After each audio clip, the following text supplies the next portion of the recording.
పుట్టినట్టు నా కొరకు ఆ చూకి అందలేదు ఇంతవరకు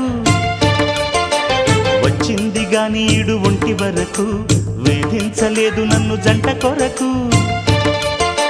చూశాక ఒక్కసారి ఇంత వెలుగు నా వంక రాను అంది కంటి కునుకు ఈ అల్లరి నీ పేరు ప్రేమ అవునా